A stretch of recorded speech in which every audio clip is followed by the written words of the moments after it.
can't hide from the wind.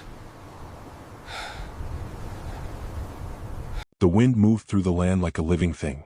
It slipped between tall grasses, bent old trees, and brushed against the earth as if searching for something it had lost. In this place the wind was never silent. Even on calm days, it breathed softly, carrying dust, whispers, and memory. People here believed the wind listened. More than that, they believed it remembered. This was a rural land where the soil held stories. Every footstep pressed against history. The graves scattered across the hills were not forgotten stones. They were sacred ground. Each one marked a life, a promise, a bond that did not break with death. The villagers said the dead did not leave. They stayed in the roots of trees, in the cracks of the earth, and in the wind that never truly rested. At night the wind grew heavier. It crept along the paths between homes and circled the graveyard at the edge of the village. Old wooden markers leaned forward as if listening. Fresh flowers trembled without being touched. The air itself felt aware, as though it was waiting for something to happen. In this land memory was power. Those who honored the past lived in peace with it. Those who forgot it felt the land turn cold beneath their feet. The wind carried warnings for such people, not loud ones but quiet signs that came too late if ignored. A sudden chill. A name whispered when no one was near. A restless feeling that followed you even into sleep. The elders used to say that the wind knew every name carved into the earth. It spoke them when respect was given. It repeated them when respect was denied. Some names were carried gently like prayers. Others were dragged through the air like cries that had never been answered. There were rules in this place, though most were never written. You did not mock the dead. You did not disturb their rest. And above all, you did not turn your back on the one who gave you life. A father's name, once placed in the ground, became part of the land itself. To honor it was to honor the earth. To disrespect it was to challenge something far older and stronger than pride. That was when the wind grew dangerous. It could rise without warning, tearing through fields, bending branches, lifting dust like spirits trying to speak. People closed their doors then. They lowered their heads and waited. They knew the wind was not angry without reason. Somewhere beyond the hills, a grave waited. Its soil was settled but not at peace. The name carved into its marker had not been spoken with love for a long time. The bond between father and son had been left unfinished, stretched thin by silence and distance. And the wind knew this. Soon it would carry a name it had not spoken aloud in years. And when it did, nothing would remain the same. He had once believed that leaving was the only way to breathe. The village had always felt too small for him, its paths too narrow, its rules too heavy. As a young man, he dreamed of wide roads, tall buildings, and a life where no one reminded him of duty or tradition. He wanted success that did not smell like soil or sound like prayers whispered to the dead. And so, one morning he left without looking back. At first, the distance felt like freedom. He built a life far from the fields where he once worked beside his father. He learned new habits, new ways of thinking, new reasons to feel proud of himself. In the city, no one cared where he came from or who his ancestors were. No one asked him to bow his head when passing a grave. That silence felt like relief. But silence has a way of growing heavy. His father had been a quiet man. Not weak, not distant, just steady. He spoke through action more than words. His hands were always rough from work, his back bent slightly from years of labor. He believed respect was shown, not announced. To him, the land was not owned.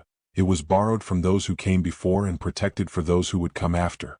The son never understood that. Whenever his father spoke of tradition, the son heard control. Whenever his father warned him about forgetting his roots, the son felt judged. They argued without raising their voices, their distance growing in what they did not say. Pride built walls where love should have lived. The day he left, his father did not stop him. He stood near the doorway watching silently. There was no blessing spoken, no anger shown. Only a long look that the son refused to understand. The son told himself that silence meant approval, or at least acceptance. It was easier to believe that than to face the truth. Years passed. The son worked hard and on the surface he succeeded. He earned money, respect, and the feeling that he had escaped something. But sometimes, late at night, he remembered his father's hands, always dirty but gentle. He remembered the way his father looked at the land as if it could hear him. Those memories came uninvited and he pushed them away. Calls home became rare. Then they stopped. He told himself his father was strong. He told himself there would be time later. The village would always be there, unchanged, waiting. He did not understand that time does not wait for unfinished bonds. The news came without warning. A message, short and heavy, reached him through distant voices. His father was gone. buried, resting in the soil he had spent his life protecting. The sun stood still when he heard it, unable to feel anything at first. Shock held him in place. Then denial. Then a hollow space opened inside him where words should have been. He did not return for the burial. Work felt more important. Distance felt safer. Facing the grave felt impossible. He convinced himself that his absence did not erase his love. He convinced himself that grief could wait. But grief does not wait. It settled into him quietly, like dust in an empty room. It showed itself in anger without cause, in pride sharpened by guilt. When memories of his father surfaced, he met them with excuses. He told himself his father had chosen his life. He told himself silence had been mutual. Deep down he knew better. The guilt lived beneath his confidence. It followed him, unseen but present. He buried it under success, under laughter that felt forced, under the belief that the past no longer mattered. Yet every time the wind brushed his face, he felt something stir, an unease he could not name. He had left everything behind. His home, his father, his duty. And now, whether he was ready or not, the past was calling him back. The wind had begun to remember. The road back felt longer than the one he had taken years ago. As the vehicle moved away from the city, the air changed. Buildings gave way to open land, and the noise of engines faded into the sound of wind brushing against tall grass. With every mile, his chest grew tighter. He told himself he was only returning because he had to, because unfinished matters had a way of following a man no matter how far he ran. When the village finally appeared, it looked the same and yet completely different. The houses still stood where they always had, low and worn by time. The dirt paths were still marked by footprints that told stories of daily life. But something felt heavier now, as if the land recognized him before the people did. The wind swept through the village slowly, pressing against his clothes, circling him once before moving on. He noticed the silence first. Conversations paused as he passed. Faces turned away, not with anger but with distance. No one greeted him warmly. No one rushed forward. Respect here was earned through presence, through shared memory. He had been absent too long to expect welcome. Every step stirred old memories. He passed the place where he once helped his father repair a fence. The well where they drew water together stood unchanged. Yet he felt like a stranger walking through someone else's life. The village had moved on without him, but it had not forgotten. Whispers followed him, not spoken but felt. The elders sat beneath the shade of a large tree near the center of the village. Their eyes lingered on him longer than necessary. They said nothing, yet their silence carried judgment. In this place words were not always needed. The wind often spoke instead. It brushed past the elders and reached him, cold against his neck. His father's grave lay at the far edge of the village, where the land sloped gently toward the hills. It was a place people visited with care, stepping lightly, speaking softly. The sun had not gone there yet, but he felt its pull. The thought of it tightened his throat. When the grave was mentioned, only once, quietly, the wind shifted. Leaves rattled suddenly. Dust lifted from the ground. It was brief, almost unnoticeable, but enough to send a chill through him. He told himself it was coincidence. The mind, he believed, was quick to create meaning where none existed. Still, he avoided looking toward the hills. The house that once belonged to his father stood empty. Its door creaked as he opened it, the sound echoing through the quiet rooms. The walls carried the smell of old wood and earth. Everything felt paused, as if waiting for someone who never returned. That night, the wind grew restless. It pressed against the walls, slipping through cracks, stirring curtains that had not moved in years. He lay awake, listening, trying not to think of the grave beyond the village. The land felt watchful, as though his presence had disturbed something long settled. He told himself he would go to the grave the next day. He told himself it was only a formality. But deep inside, he knew this return was more than a visit. It was a crossing. The land of the living and the land of the dead were closer here than he remembered. And the wind, always the wind, moved freely between them. It carried memory. It carried judgment. And it was waiting for him to take his next step. Morning arrived with a sky that felt too still. The sun rose without warmth, casting pale light over the village. The wind had quieted, but its silence felt unnatural, like a breath being held. The son stood outside his father's old house, staring toward the hills where the grave lay. He told himself there was nothing to fear. A grave was just earth and stone. Memory was only something people carried in their minds. That belief gave him courage, false courage. He walked toward the grave alone. The path was narrow and uneven, lined with grass that brushed against his legs. Each step felt heavier than the last, but he forced himself forward. He refused to slow down, refused to bow his head like the others did. Pride straightened his back even as his heart began to race. The grave sat beneath an old tree whose roots spread wide, gripping the soil like fingers. The marker was simple, worn smooth by years of wind and rain. Fresh signs of care were clear. Someone had swept the ground. Someone had left offerings. This was not a forgotten place. He stopped a few steps away. For a moment, something inside him hesitated. A memory rose, his father standing in the field at dawn, watching the land in silence. The image faded quickly. He pushed it away. This doesn't change anything, he told himself. He stepped closer and broke the silence. Instead of lowering himself in respect, he scoffed. Instead of pausing, he acted with careless impatience. He brushed dirt from the marker roughly, not as an act of care, but as if clearing away an inconvenience. His movements were sharp, dismissive. He treated the grave like an object, not a resting place. Then he did something worse. He spoke lightly with bitterness he had never released. His tone carried years of resentment, of feeling misunderstood, controlled, left behind. It was not the act itself that cut deep, but the feeling behind it. The land felt it. The air shifted. Leaves trembled without warning. The tree above the grave groaned softly, its branches bending though no storm had arrived. The wind returned suddenly, rushing through the clearing with force that felt alive. He froze. The ground beneath his feet felt colder. The calm of the morning shattered, replaced by a low, restless sound. The wind circled the grave once, twice, lifting dust into the air. It did not scatter, it gathered. From within that movement came a sound. At first it was faint, almost nothing. He thought it was his imagination, his mind reacting to guilt and fear. But then it came again, clearer this time. His name. Not shouted.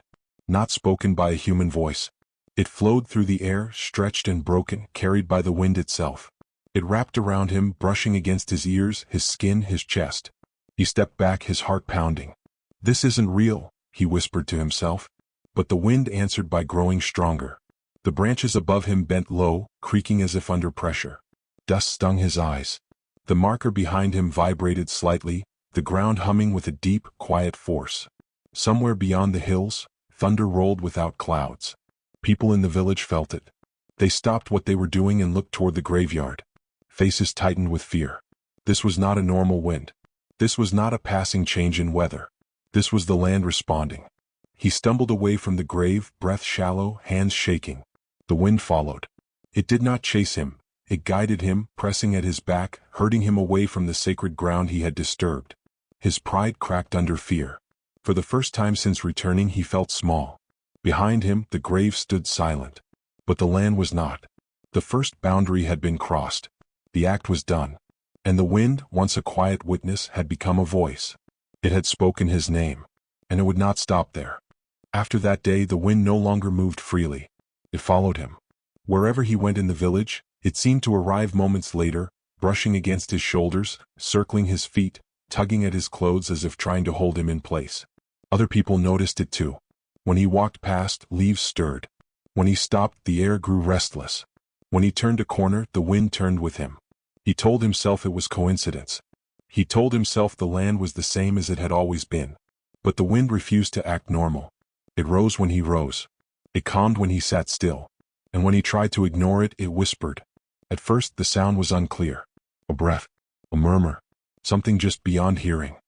He would pause and look around, expecting to see someone nearby, but the paths were empty. The village felt quieter than before, as if people were listening too, afraid to speak. Then the whispers formed a shape. His name came again, carried softly through the air. It did not come from one direction. It came from everywhere. From behind him. From the ground beneath his feet. From the trees that leaned too close. Each time his chest tightened. He slept poorly. At night, the wind pressed against the house, slipping through every crack. It brushed across his face like a hand he did not want to recognize. Sleep, when it came, brought dreams he could not escape. He dreamed of his father standing in the fields at dawn, back turned, shoulders tired. No matter how fast he moved, he could not reach him. When his father finally looked back, his eyes held no anger, only disappointment. That hurt more than rage ever could. He woke with sweat on his skin and guilt heavy in his chest. The dreams returned night after night, growing clearer, sharper. The wind always moved through them, bending grass, lifting dust, carrying the same quiet sound. His name. During the day, people avoided him. Mothers pulled their children close when he passed. The elders watched from a distance, their faces tense. No one spoke openly about what was happening, but fear spread quickly in a place where signs were understood without explanation. They believed an ancestral boundary had been crossed. The land had been challenged. The dead had been disturbed. And the wind had chosen a voice. He tried to reason with himself.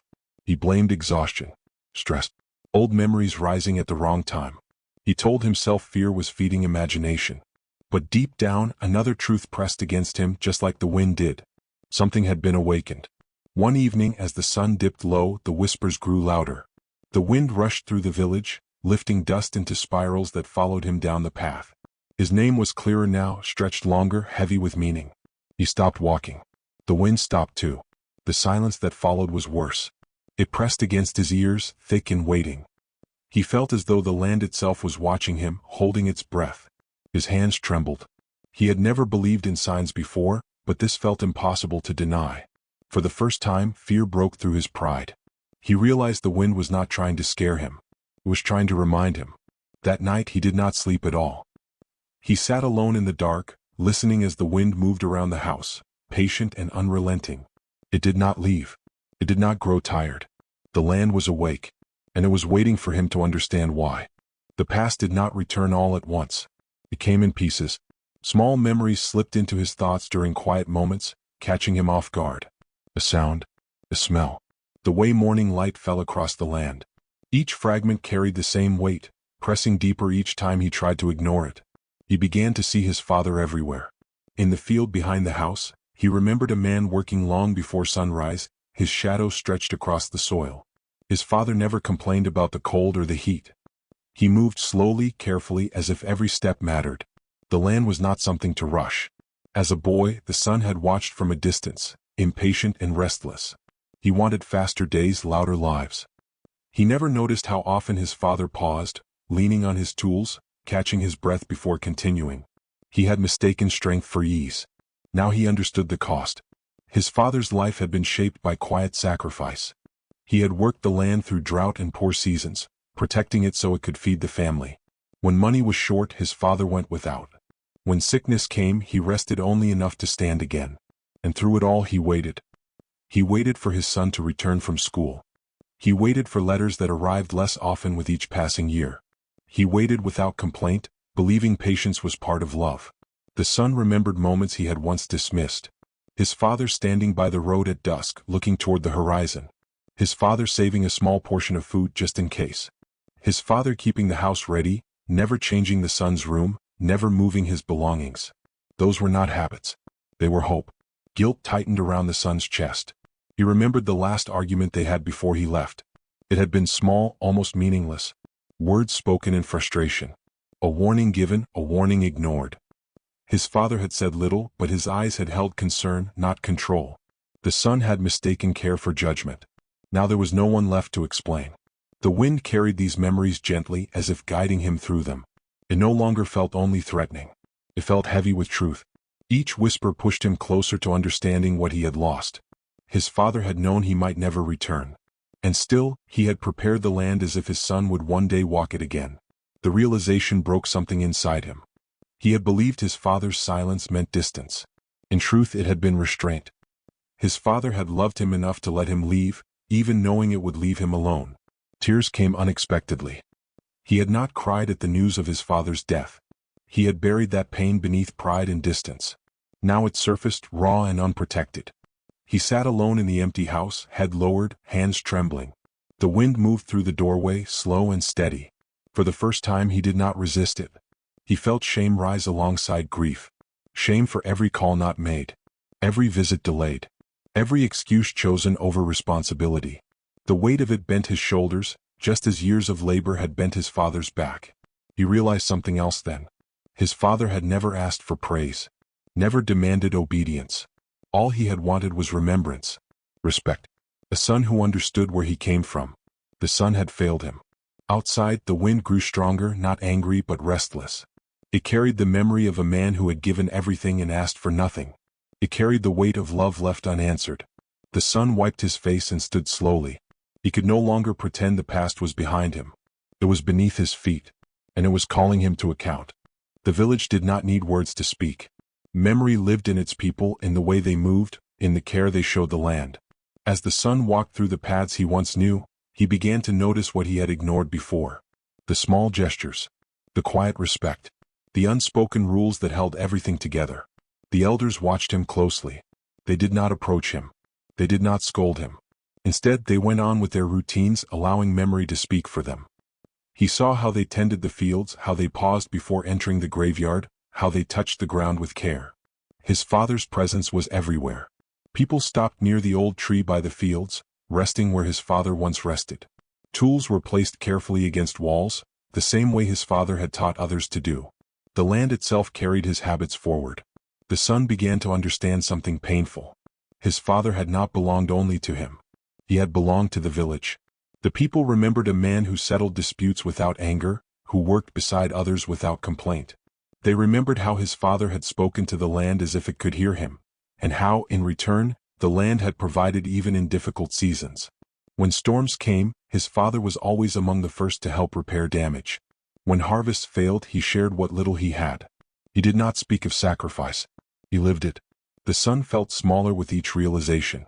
What he had done at the grave was not just a personal failure. It was a wound to shared memory. It was a rejection of values that held the village together. The land had felt that rejection just as the people had. The wind grew louder as the day passed. It no longer moved gently through the trees. It rushed, bending branches low, lifting dust into the air. It carried urgency now, not whispers. People paused and looked toward the hills. Fear flickered in their eyes. They knew this sign. The wind was calling. The sun stood in the center of the village, surrounded by faces that reflected both disappointment and sorrow. No one blamed him openly. They did not need to. The weight of their memory pressed against him harder than anger ever could. He finally understood what had been broken. Respect had been shattered. Not only for his father, but for the bond between the living and the dead. The land had been challenged. The ancestors had been ignored. The wind swept through again, stronger than before. This time his name did not come as a whisper. It came as a call. Long and heavy, carried across fields and rooftops. It filled the air, impossible to escape. People lowered their heads. Some stepped back, afraid to stand between the wind and its chosen path. The son felt the sound in his bones. He realized then that the wind was not punishing him out of anger. It was demanding recognition. It was reminding him that memory is shared, and when one person forgets, the land remembers for them. His knees weakened. He had believed his actions affected only himself. Now he saw the truth. He had disturbed something that belonged to everyone. His father's legacy was not buried. It was alive in the village, in the soil, in the wind. And now that legacy demanded an answer. The wind howled louder, pushing him toward the hills, toward the grave, toward the reckoning he could no longer avoid. The wind was everywhere. It raced through the village like a living thing, twisting between the houses, lifting dust and leaves into spirals that seemed to search for him. He could feel it pressing against his back, tugging at his clothes, whispering across his ears in voices he could not ignore. His name came again, longer, heavier, stretched by something older than the village, older than himself. He stumbled as he walked, trying to find the path to his father's grave, but the land no longer felt familiar. Shadows bent strangely under the trees. Dust clouds rose in circles around him. He could not tell where the wind began or ended. It had become a force, a presence, a living judgment. Every instinct told him to run. Pride told him to stand tall. Fear won. He froze. Then he heard it, a voice in the wind, deeper and clearer than before. Not angry. Not yelling. But wounded. His father's eyes appeared in his mind, hollowed by years of disappointment he had ignored. His father's hands, once strong and steady, reached out in a silent plea. The son fell to his knees. The wind swirled around him, circling, pressing, lifting dust into the air. It spoke his name again, softer this time, but heavier with meaning, as if carrying not just his name, but his guilt, his pride, and all the years he had spent running from memory. Enough, the wind seemed to say. See. Remember. Bow. He pressed his palms into the soil, feeling the earth tremble beneath him. The grave was near now, almost as if the wind itself guided him there. The marker, worn and simple, stood against the horizon, the old tree casting a long, bending shadow. For the first time he saw it clearly. He had never truly looked before. The wind rose again, lifting branches, bending tall grass, swirling dust into shapes he could almost recognize. He felt trapped, caught between the living land and the voices of the dead. The air carried memory, history, and expectation, pressing into his chest until he could barely breathe. And then he saw him, his father. Not in flesh but in presence. The wind shaped the shadows into his father's form. His face was not angry. It was heavy with sorrow and disappointment. His hands were folded as if in quiet judgment, yet open enough to invite understanding. The son's pride shattered. All the excuses he had used to justify leaving, to ignore responsibility, to deny the bond between them, they fell away. He realized the wind was not there to punish him. It was there to show him what he had ignored, what he had forgotten, what he had denied. The truth of his father's life, the care that had gone unseen, the love he had failed to honor. Tears streamed down his face as the wind continued its dance. It was relentless, circling, pressing, alive. He bowed low, letting the weight of his failures fall completely upon him. The ground beneath his hands felt sacred. The air smelled of earth, of memory, of something eternal. I see now, he whispered to the wind, to the memory, to his father. I understand. The wind paused briefly, heavy and waiting. Then it circled him once more, slower this time, pressing lightly against his shoulders, as if acknowledging that he had finally begun to understand. Not all at once. Not fully healed. But aware and willing. He stayed on his knees for what felt like hours, the wind lifting and settling around him, carrying the names of ancestors, the weight of memory, the quiet power of a legacy he could no longer deny. For the first time he felt small. For the first time he felt humbled. The pride that had protected him, that had allowed him to run, that had justified years of absence, it was gone. The wind softened, brushing against him gently. Shadows of the village and trees swayed in harmony. Dust fell like quiet rain. And in that moment he realized, this confrontation was not punishment. It was accountability. The wind had carried truth and he had finally faced it. He rose slowly, chest heavy but clearer. He looked at the grave, at the tree, at the land that had not forgotten him. He did not turn away. He would not run again.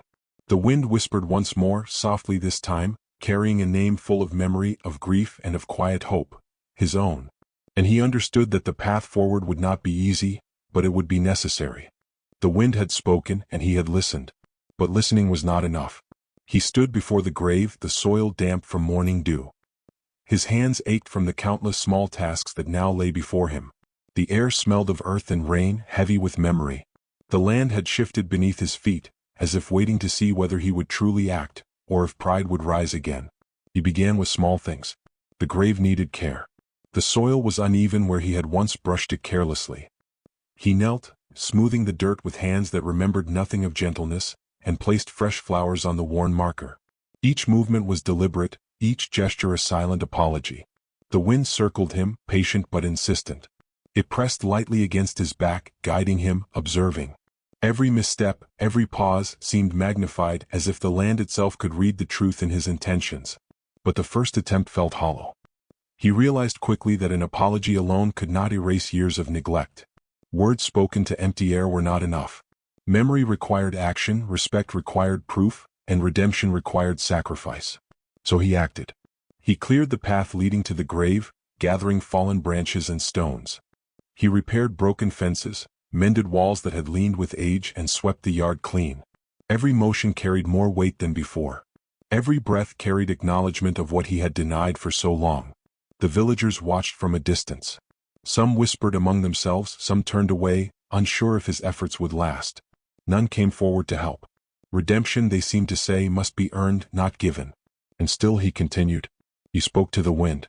Softly, quietly, he admitted everything he had ignored. His absence, his anger, his selfish pride. He confessed fears he had buried under success and distance. He asked for guidance, not forgiveness, for he knew the land's memory was not easily swayed. The wind responded, not violently, not in anger, but with movement that was unmistakably alive. Dust lifted in gentle swirls, leaves danced, and the old tree bent its branches just slightly toward him. It was testing him, watching him, waiting. He felt pain, not sudden but deep, stretching through muscle and bone. His back ached, his hands blistered, his skin stung from sun and wind. Each wound, each ache, became a reminder that restoration was not easy. Redemption required suffering as much as sincerity. He slept little that night, and when he did, dreams returned.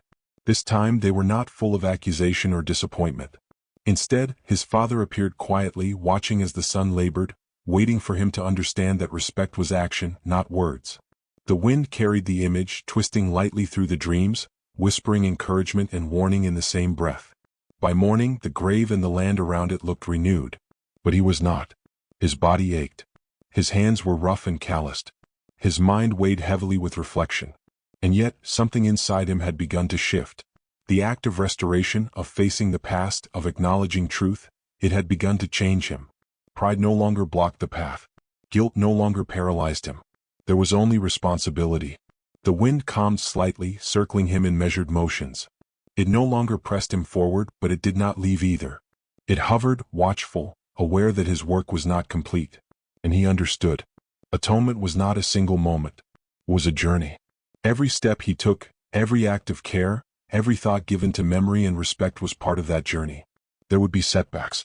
There would be days when the wind tested him again. But the path forward was clear: humility, effort, and acknowledgement. He stood before the grave, sweat and dirt on his hands, sun on his back, and felt the first quiet weight of understanding. This was not the end. It was the beginning. The sun rose with the sun, ready to face the land in full. This time he did not hesitate.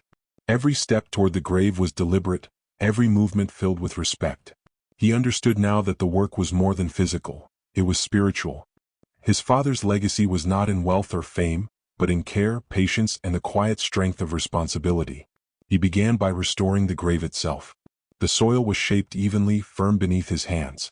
He placed flowers, not just any flowers, but ones he had chosen carefully, ones that spoke of remembrance and honor. Stones were arranged, each marking the boundary of the sacred space. He washed the marker with water from the well, letting the sun warm the droplets until they shone against the worn wood. The wind responded differently. Where once it had been restless, it now circled slowly, deliberately, as if observing approval. It lifted dust gently rather than violently, caressed the tall grass instead of bending it harshly.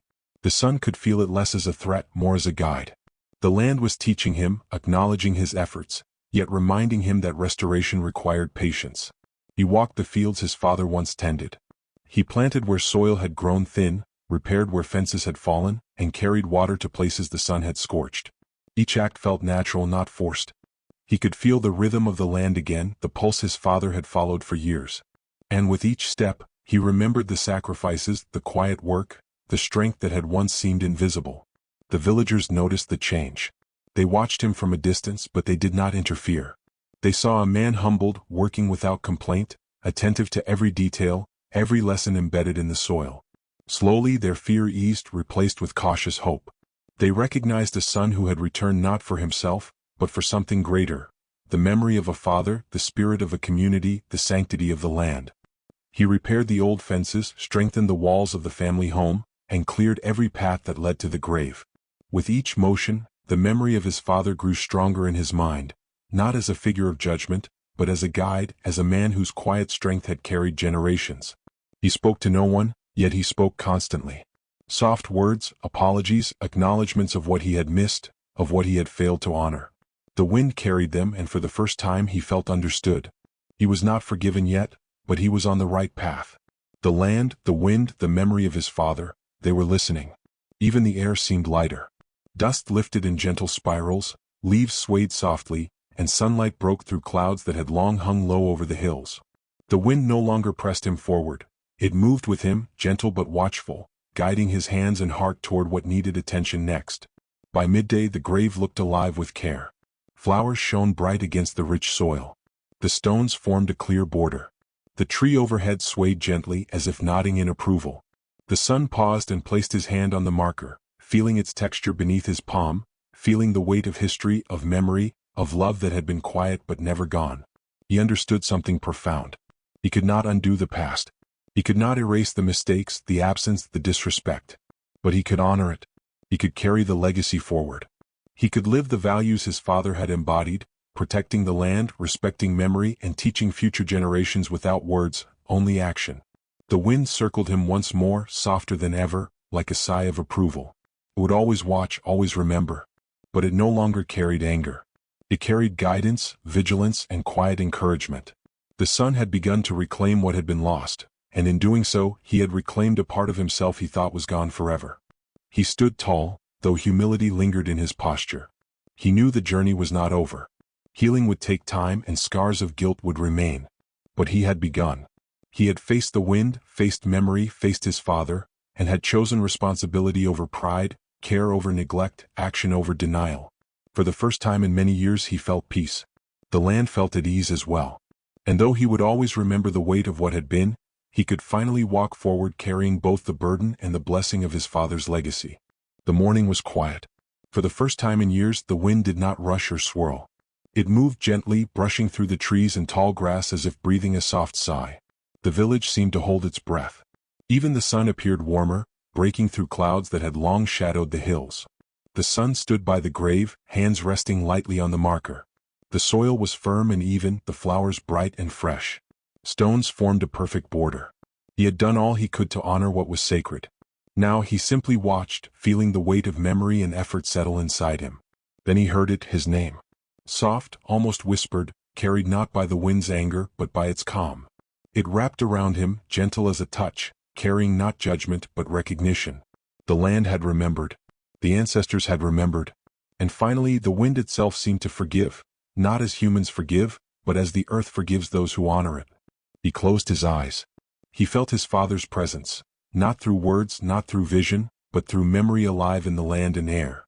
A quiet strength, steady and patient, rested beside him. All the lessons he had ignored, all the sacrifices he had taken for granted, and all the love he had failed to see, they were here now, unmistakable and unchanging. The village responded too. People came forward, silently at first. They did not speak, for no words were needed. Their eyes reflected the same understanding, the same recognition of the son who had returned, humbled and changed. Respect was no longer demanded, it was freely given, earned by the work of his hands and the honesty of his heart. He breathed deeply. The wind was finally at peace. It no longer followed him, no longer pressed against him, no longer whispered accusations. It moved like a quiet companion, present but unobtrusive, as if saying, "Remember, honor, and continue." He knelt for a moment, touching the earth with both hands. "I cannot undo the past," he whispered, "but I will honor it. I will carry it with me." The wind swirled once gently, lifting dust and leaves in a slow, peaceful spiral. The sound of his name faded into the soft hum of the land. Nature had returned to balance. The burden of guilt had not disappeared entirely, but it no longer crushed him. He could move forward carrying memory, responsibility, and care. He stood, looking over the fields, the village, the grave. He felt a quiet connection to his father that was steady and enduring. Not a presence to fear, but a legacy to live by. He understood that respect and love were not always loud. They were patient. They were careful. They waited for those who would learn, for those who would return. The sun climbed higher, warming his face. The wind whispered lightly through the trees, carrying with it the faint echo of a name, a memory, a life honored. He smiled, softly, for the first time in years. The wind had spoken one final time. And now it was silent. The village was quiet again. Life returned to its ordinary rhythm, yet it was different now. The air carried a calm that had been absent for years. The wind moved freely, but it no longer whispered warnings or pressed against the land with urgency. It seemed to remember, but it remembered gently, like an old guardian keeping watch. The sun walked through the village not as a visitor but as part of it. Faces nodded in acknowledgement. Eyes met his with quiet understanding. No one needed to ask if he had changed. The work, the care, and the humility he had shown were visible in every step he took, every gesture he made. He often returned to the grave. Each time he did not come to beg forgiveness, nor to remind himself of guilt. He came to honor, to remember, to carry forward what had been entrusted to him. The flowers, the stones, the cleared paths, they were acts of care, yes, but also acts of memory. His father's life lived through him, and now, through his hands, it would continue. The wind remembered too. It carried names, stories, and lessons from one generation to the next. It whispered in the trees, rustled across the fields, and circled the graves of those who had gone. Those who were remembered lived on. Those who were forgotten faded into silence. He understood this now more deeply than ever. The dead were never truly gone. They lived in memory, in respect, in the care of those who remained. And when the living neglected that duty, the land, the wind, and the memory of ancestors would not remain silent.